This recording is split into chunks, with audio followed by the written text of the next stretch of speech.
I'd like to call the OnPoint Board August 15th meeting to order.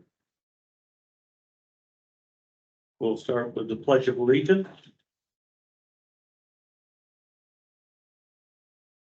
I pledge allegiance to the flag of the United States of America and to the republic for which it stands, one nation, under God, indivisible, with liberty and justice for all.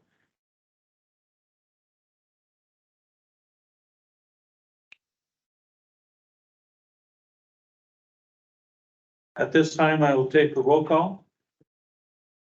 Kimberly Bartman. Pam Brenner. Here. Jessica Castaneda. Here. Did I get that right? And closer, yep. Closer. Mark Dion. Here. Gail Dugan is here. Beth Johnson. Here. Alice Kelsey. Here. Robin Clay. Here. Karen Strapp. Here. And Pastor Craig Van Fleet. Here. Here. Just so hold on here a minute. I have him as, here, I marked him already in the other room. That's the way to get it. So we have everyone here. If Kimberly comes in, we will call that as a present if she attends. With that, the next item on the agenda is the provision for public comment. This is a time for anyone from the public that would like to address the board to come up to have 5 minutes time limit. Please state your name and address for the board so we get to know you and state your issue. Is there anyone that would like to address the board at this time? Hearing none. Mr. Whitty, is there anyone online? Second call for public comment. Hearing none, I'll close this first portion of public comment. We will have a second one towards the end of the meeting where you address on anything that you'd like to bring to the board at that time too. Next is the approval of the agenda. We have some additions to that agenda. Under Finance Committee, we have also the recommendation to sign the contract for our general funds for authorizing Executive Director, Mr. Whitty, to sign that contract. If you'd add that to your agenda. And is there anything else that anyone else would like to add to the agenda at this time? Yes, Mark. Mr. Chair, do we need a motion to set the public hearing for the fiscal year 24 budget for next week? I would like to have that added under the Chairman's report, number 9. And I will have a specific time for that too, Mr. DeYoung. Is there anything else that anyone would like to add? Hearing none, I'll entertain a motion to approve the agenda as amended. I move to support the agenda as amended. Okay, support? I'll support.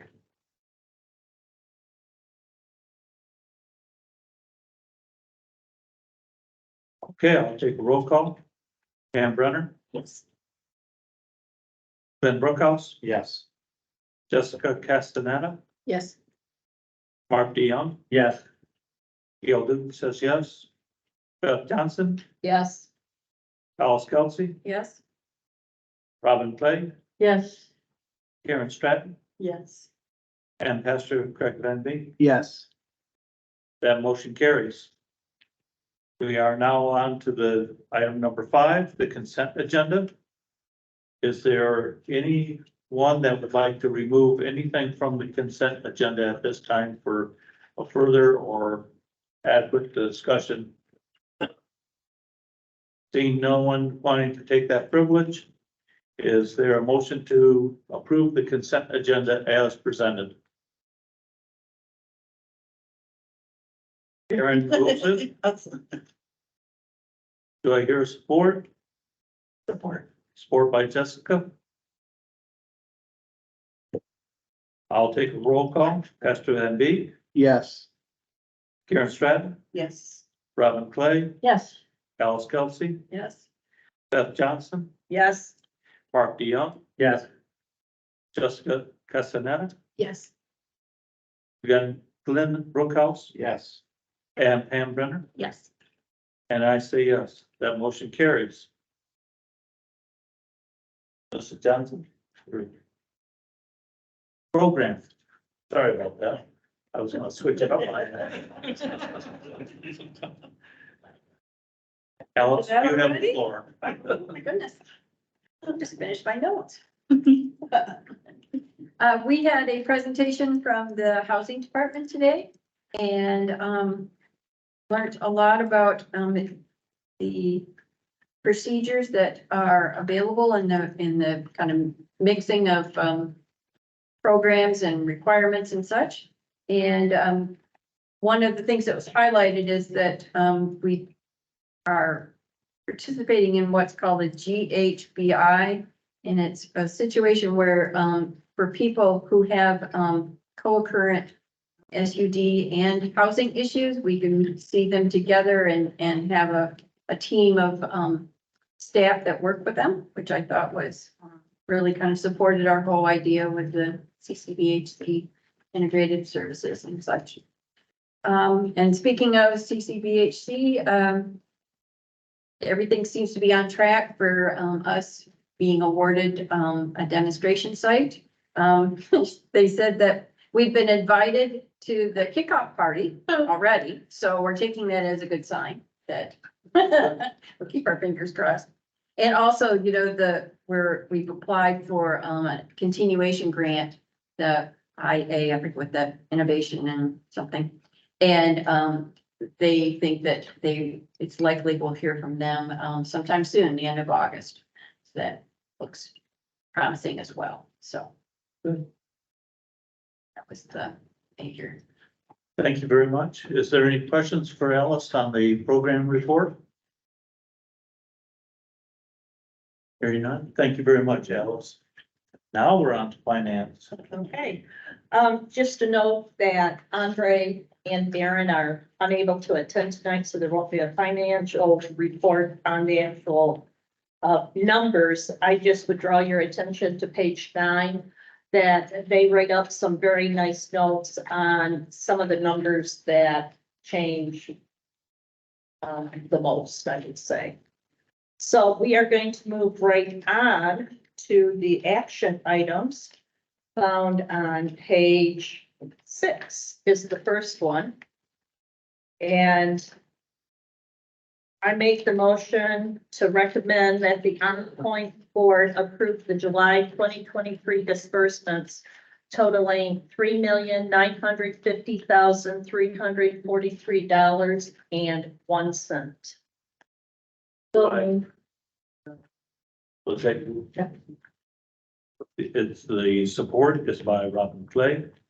Is there any further questions or discussion of that motion? Hearing none, I will take a roll call. I say yes. Mark DeYoung, Yes. Jessica Castaneda, Yes. Glenn Brookhouse, Yes. Pam Brenner, Yes. Pastor Van Beek, Yes. Karen Stratton, Yes. Robin Clay, Yes.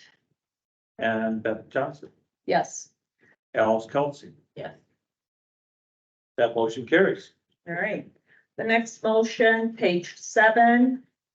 I make the motion to recommend that the OnPoint board approve a limited duration contract with Vision Matters LLC, commencing in August 2023 and ending November 2023 in the amount of $79,500 with additional fees related to travel and accommodations if applicable. Do I hear support for that motion? Can somebody explain it? I have no idea. We'll get to that, Ron. Sorry. Support by Glenn Brookhouse. Executive Director Whitty, will you go ahead, give us a explanation of this contract? Sure. I'll just kind of walk you through the rationales listed here on the motion, which may be easier understood just orally than by writing like this too. We had lost our human resources director a few months ago. We also were at that time going through the findings or the results of our every 3-year accreditation study. And we're sitting on the brink of changes that we needed to look at related to CCBHC development. All of that together helped highlight the fact that we've got some substantial growth to do in the policy arena for HR, as well as for changes that are needed to support the ongoing development of CCBHC. So we talked about, would it be right to bring on an HR director and land them, suddenly with the job of having to overhaul an agency that they maybe don't have that much familiarity with. And by overhaul, I don't mean to cast aspersions on the past. It was more, No, there's a big giant lift in Yeah. expectations as things have gone forward. So we thought maybe the better thing to do is to bring kind of a crackerjack expert into the situation who has both an understanding of the healthcare environment that CCBHCs like us are wanting to get into, that has a good grounding in the HR policy. And so Andre was able to do some networking with some folks that he's worked with in major healthcare institutions in the past. And we came across a consultant that would be available to us who on a short period of time could help us tackle the 4 areas that we were identifying: human resources and related policies, the experience of new staff as they onboard, and this is right before we have a giant onboarding piece to do, as well as the process by which we post and, requisition staff, as well as our compensation program. That's gotten, I'll say, a little not wobbly, not out of whack exactly, but we want to have great confidence that it's up to snuff. So those areas, we were able to negotiate a contract. Leanne was involved with that with Andre. And so the proposal that we're bringing for you tonight is that we engage this consultant over a time limited period to help us get a leg up on what we need to do at the price and under the terms that are listed there. Is there any further questions? And then we'll hire a HR director. And then we'll hire a HR director. Okay, I was gonna say, you leave one more important piece out of there. Yeah, so. Is there any other questions? Hearing none, everyone understands the contract here with HR consultant. So with that, I will call the roll. Mark DeYoung, Yes. Gail Dugan says yes. Beth Johnson, Yes. Alice Kelsey, Yes. Robin Clay, Yes. Karen Stratton, Yes. Pastor Van Beek, Yes. Pam Benner, Yes. Ben Brookhouse, Yes. and Jessica Castaneda. Yes. Okay. The last action item isn't in the packet because it was verified late yesterday. But I make the motion to recommend that the OnPoint board authorizes the executive director to sign the fiscal year 2024 general fund contract with MDHHS, including all subsequent routine amendments which may arise. Do I hear support for that motion? Support. Is there any further discussion? This is basically, yes, Yeah, I would just say one word. That's just that this is an annual item that we bring to you. The authority to sign the contract with the state and then with the PHP. Will be 2 separate requests. And then it's a way of making sure that the action of the agency to commit ourselves in that direction is authorized by you. And then we do that just on an annual basis. So I don't want to call it routine, although it is routine, but it's important too. So. I would like to say, and correct me if I'm wrong, but Nikki confirmed that it's the same amount as last year, which was expected. This one represents revenue to the agency of about $1,700,000, just a little slightly north of that. Yes. Is there any further questions or comments? Hearing none, I'll go ahead and take roll call. Alice Kelsey, Yes. Bob Clay, Yes. Karen Stratton, Yes. Pastor Van Beek, Yes. Van Brenner, Yes. Glenn Brookhouse, Yes. Jessica Castanet, Yes. Mark DeYoung, Yes. and Gail Dugan says yes. Beth Johnson, Yes. that motion carries. Is there any further from the finance committee? No, there is not. Thank you. Thank you very much for your report and your motions this evening. Number 8, is there a small summary from recipient rights, Glenn? Yes, Mr. Chair, we did meet today. A couple of things of interest, our allegations, complaints for May through July were up by 19, which was known as being significant. 49, where February through April, where there were 30. Something that was brought up to us that was mentioned by Kelsey is there's a couple of allegations that we haven't heard of in a while. And that was an allegation of visitation, access to phone and mail, and then sanitary and humane treatment. And we also reviewed the semi-annual report. There's no action needed by the board for that.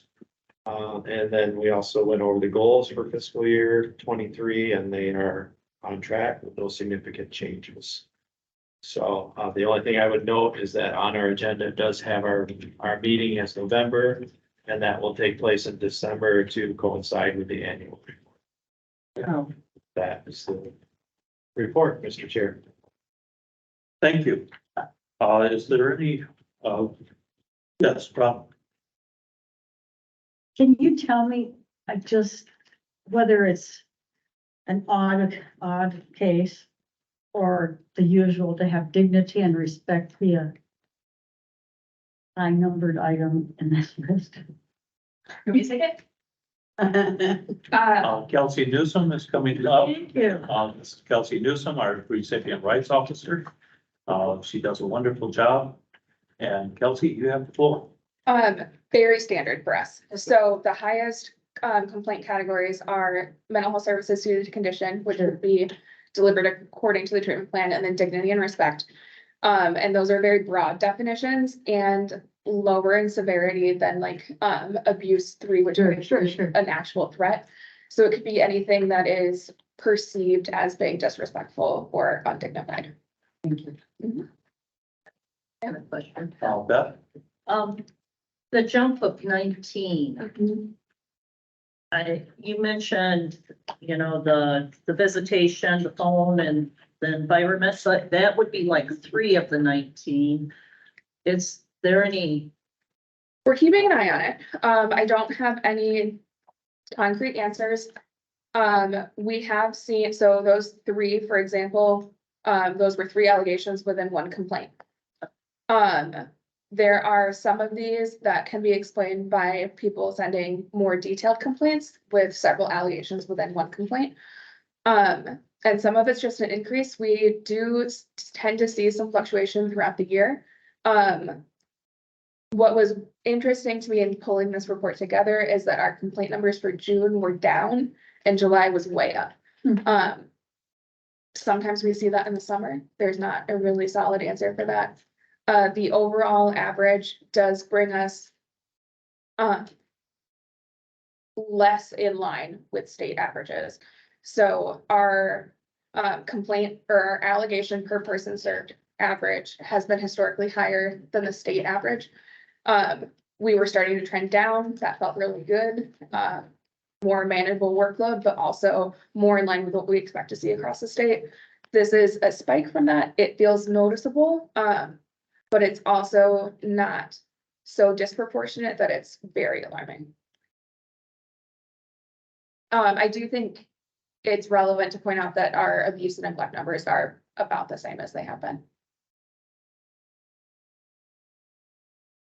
Kelsey, would it be weather related as to the drought that we experienced here in Ellington County, considering the weather and then becoming more normal this, with some rainfall this month? It could be, sometimes it is purely anecdotal and I don't know that we'll ever be able to prove it, but when it's hot, people get mad.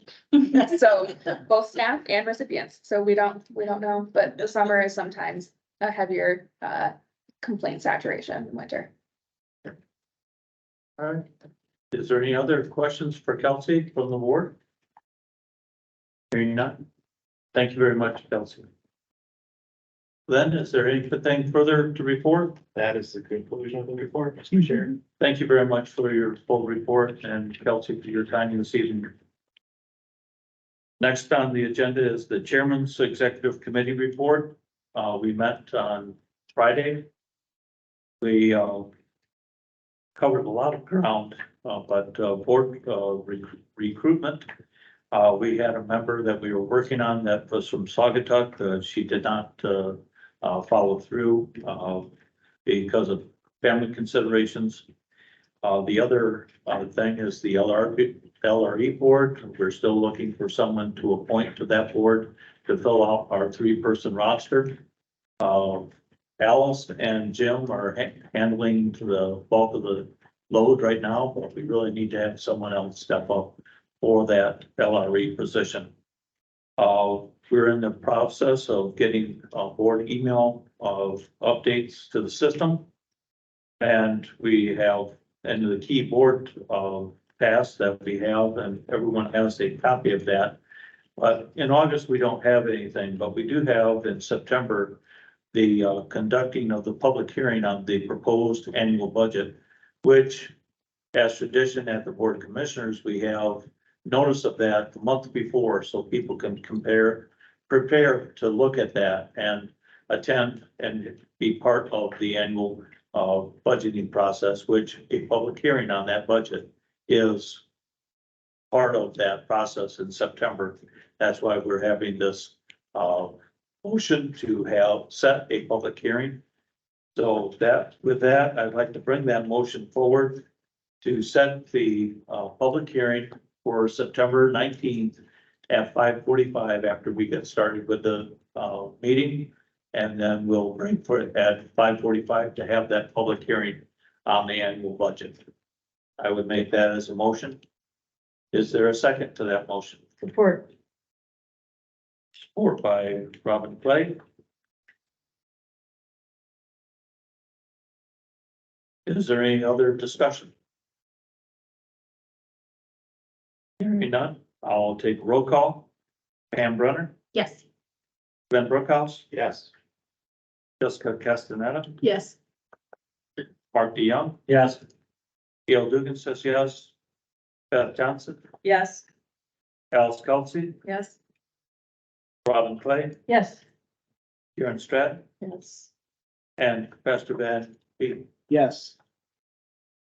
That motion carries. We also, in our Friday meetings, we reviewed the board packet. We also were provided a overview of the grant and contract updates for 2024 and that are coming up. And then we were acquainted with the vacation times that Mr. Whitty has planning to take vacation time in the near future, and he still works during vacation, so I don't know how good a vacation that could be, but he works that out and still is in very good service to the organization. And then I gave a brief summary of the CMHA board meeting that we had remote with the entire organization and the association. We dealt with a lot of statewide issues, a lot of things that our lobbyists brought forward. If you'd like to have a complete or further discussion of that, please see me after the meeting. So, is there any questions for me? Hearing none, we'll go on to the next piece of the agenda, which is the LRE update. We have Stephanie Vanderkoely here tonight. And if you would, bring her up on the big screen. Good evening, Stephanie. You have the floor. Good evening. Thank you so much. My apologies for not being there in person. I shared with Mr. Whitty earlier, I was at a training all day, so I just got home just a few minutes ago. So anyway, I do have a couple quick updates for you from LRE. I just wanted to let you know that tomorrow is a big day for us. We have the Health Services Advisory Group, otherwise known as HSAG Group, coming to the LRE tomorrow to review the last 2 years of our corrective action plans, as well as our compliance review. This is something every PIHP has to do annually. So we're excited and a little nervous for that tomorrow. So hopefully next month I'll be able to report out on those results. We are nearly certain we're going to get full compliance with everything. So anyway, I'll keep you posted next month if there's any changes to that. But that's a big thing that our staff have been preparing for. It feels a little like, for those of you that do CARF, that's a little how this feels for us at the LRE. The other thing I wanted to mention too is that we are still in the process of searching for our chair and co-chair of our board of directors. We have a search committee. I believe tomorrow we have a meeting where they will be hopefully announcing some ideas on who they may want in those roles. So we look forward to hearing from our search committee tomorrow on that. The other item I just want to mention as well too is that our fiscal year 22 annual impact report is now complete. I will be placing that in my board report for next month, for next week when we have our meeting for this month. It is also located on our website. Now, if anyone wants to view it, if you type in annual report in the search bar, it should populate for you. Otherwise, it is located in the section called reports. It should be right there for you as well. And I think I'll stop there, Mr. Chairman. There's many other things going on, but I think I'll just stop there and see if anyone has questions. Is there anyone from the board that have a question for Stephanie this evening? I'm seeing no hands raised, so thank you very much for your report this evening, Stephanie. Have a good evening. Thank you. Next on the agenda is our esteemed Executive Director, Mark Whitty. Not that steamed. Steamed up. Let me provide you with just a few highlights and some additional information from my report to you that starts on page 47. Thank you. You're welcome. I'll try to emphasize the full words and not the acronyms as best we can too. So trying to be friendly for you tonight. First thing I want to just mention as a welcome to our friends from the ARC. We have the opportunity every once in a while to welcome guests here. I'm just glad you were able to be here tonight. So thank you for coming. Thank all. So anyway, we just wanted to make a note on that.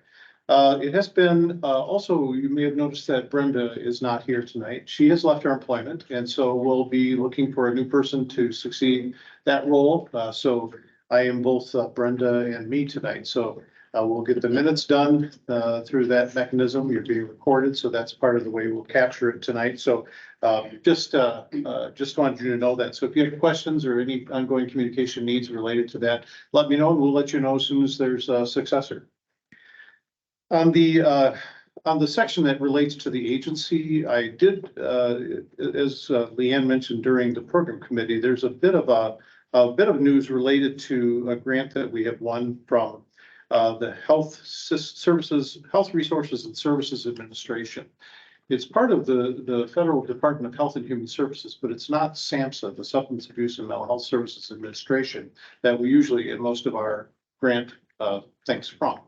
This is a grant that we applied to well over a year ago that we just learned about just this past month that is intended to expand the availability of medication-assisted treatment in rural communities. So it's a Rural Communities Opioid Response Program grant, RCORP.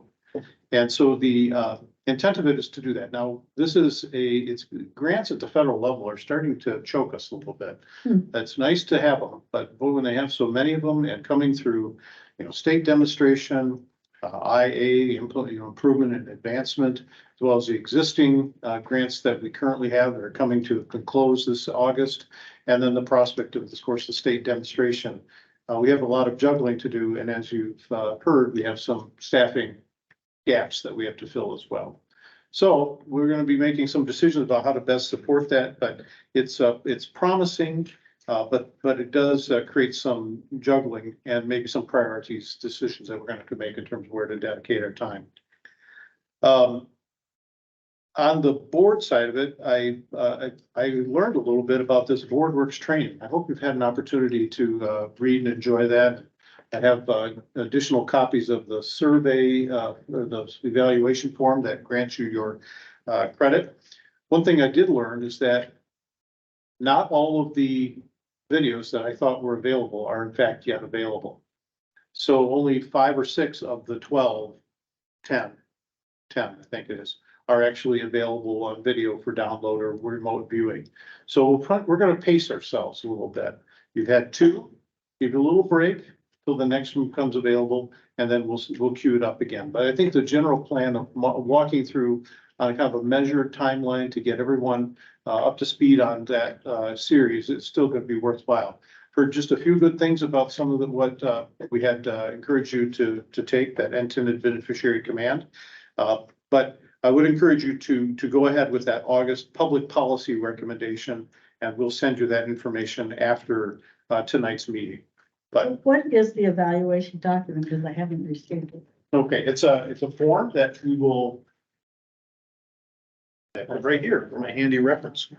We'll pass it around. If you haven't gotten one, please take one. If you've done it and taken it, please accept our thanks for doing so. We'll have the evaluation form attached to the email, or we'll have it in print form next time if you need it. The lead that we were talking about with the board member did kind of fizzle out, and I did want to thank, it's always nice to thank people, right? So thank you, Dr. Clay, for the recommendation, but I also apologize for the error. It wasn't Dr. Clay, it was her daughter-in-law, one of our staff, Lee Clay. So anyway, the bottom line is the same. We don't have a board member to pursue just yet. We did have some, following the discussion at the executive committee, we did have a lead, good suggestion to perhaps contact the Perigo Foundation and see whether or not they might be able to offer some assistance to us in identifying someone, and then also accompanying that with some release times that person might need to attend a meeting. And that has been favorably received and is being routed. So we'll see what emerges from that. But that would be very nice to have an Ellery board member emerge through that source. So good suggestion. On the community collaboration section, probably not much more to add than what's written, other than we did talk a little bit in program committee about the fact that, the community has turned to us with a request that we offer a service locally that is not currently available within Allegan County, but which is fundamentally important for the operations of our specialty drug courts, sobriety courts, and mental health treatment court, as well as for the Allegan County Transportation service. Those sound like, what would those things have in common? What they have in common is the need for drug testing. And the one operation that existed in Allegan County is now left the county for lack of revenue to support what they needed. And our drug testing needs are being provided through the Kalamazoo County Office of Community Corrections. We don't have a need to do that ourselves at this time, but as we talked about with some of the developments that might be coming with medication assisted treatment, we could envision a day or a time when that might happen. The mere indication that we might be willing to work in that direction is really all that the court is asking for us to do at this point. Otherwise, what Allegan County faces is the risk of those courts losing their federal or state approval to operate, and they'd be withdrawn. So it's kind of a question about how can we best serve this community as an agency, even though doing so adds to the juggle of things that we can barely manage at the moment. So that's a policy issue that we'll be dealing with. Related to the community arena, the United Way, which has been for many years the United Way of both Allegan and Ottawa County, has recently fallen into such difficult financial straits that they have had to merge with the Heart of West Michigan United Way out of Kent County. So we now have a 3-county operation. And those that were given allocations for this next fiscal year upcoming have been notified that those allocations are suspended at the moment and may not materialize for lack of funding to be able to fulfill them. The United Way has trimmed back almost all of its staff in Allegan and Ottawa County. And a fair amount of discussion is happening about how best to support them. Their priority is on building their revenues to support the obligations that support many different kinds of organizations in the community that meet the needs of people here. We've had direct conversations with the leadership at the Heart of United Way, West Michigan, to be able to say to them how important it is to us that Allegan specifically be on the map for them. I think we've had some experience in the past where even working with just Ottawa and Allegan, you kind of felt a little bit like Allegan got a little afterthought. And even more so is the concern in terms of combining with Kent County. So we've made our case about the need for continued attention and the commitment to continue to support the worthy cause of the United Way, if only that attention can be sustained. So it's not like we threaten them or anything, but we just want to say we're not going to be real excited about supporting campaigns that don't support local benefits. So just I want to bring that to your attention as well, because again, that's an important community concern. The office that they have on right by the airport is being shared primarily at this point, being leased out primarily to Bethany and to Sylvia's place. So that's you'll see their signs occasionally in front of it as well. You've heard a little bit about the Lakeshore Regional Entity situation. We will see tomorrow how their leadership structure on the board materializes. And again, I hope that we can find a member to be appointed to take the place of the one open spot we've got. I did provide a fair amount of information. I won't repeat on the state budget, certainly a large budget as compared to some years. And with a lot of good things, I think that would be seen as a benefit or a help to us in the human services circle. We'll talk more about some of those things in the budget discussions we'll have next month. But we've seen increases in Medicaid rates. We've seen increases in direct care wage supports. We've seen inclusion of funds to support 19 demonstration sites to be added. I think there's only 18 applicants, but 19 sites were budgeted. So they're certainly well prepared for that. And so I'd say in general, it's good news. Debbie Stabenow and Senator Stabenow, in her discussions about the federal funding component of this has said that this is the most funding going into behavioral health services since the early onset of the community mental health system in the 60s. And I think she's right. This is an unprecedented level of investment in our system. And so we hope that this yields the kind of fruits and benefits for the community. And I think the CCBHC system will certainly be a part of that.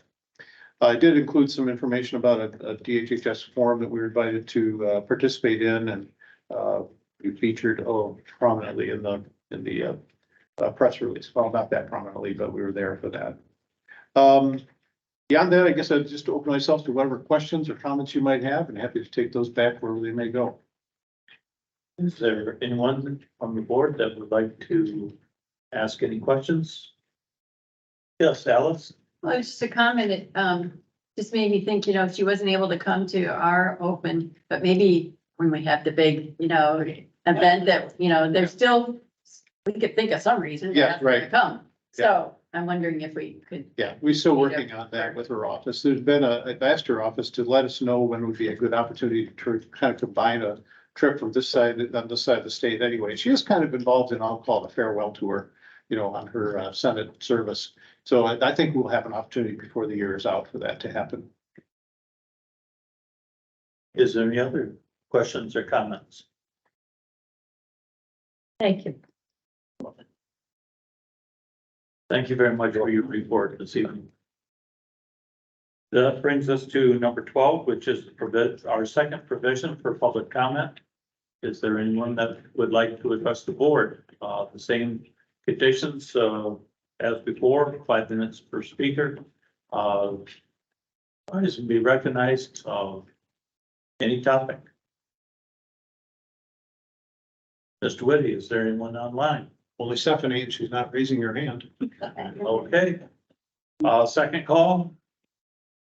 I'll go ahead and close the second public comment. Now we're into member comments. Glenn, would you like to start? Thank you. No, thank you. I'm all set. Thank you. Nothing. Alice?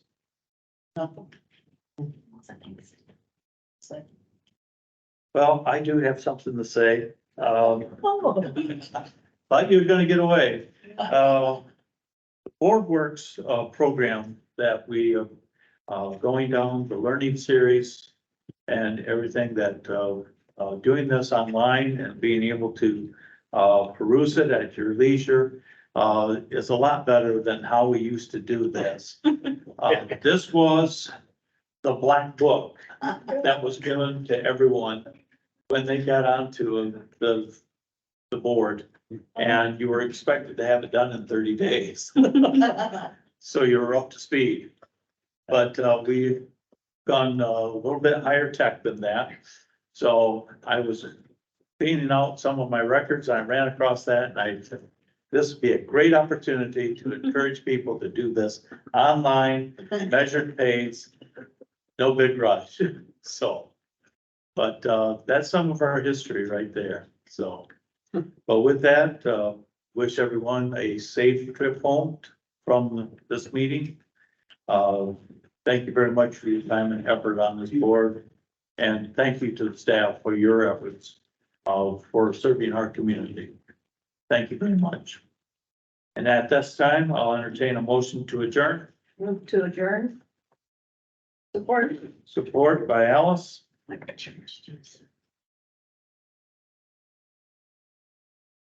Pam Brenner, Yes. Glenn Brookhouse, Yes. Jessica Castaneda, Yes. Mark DeYoung, yes. Beth Johnson, Yes. Alice Kelsey. Yep. Robin Clay, yes.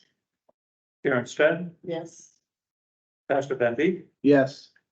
and I say yes. Motion passes. This board stands adjourned.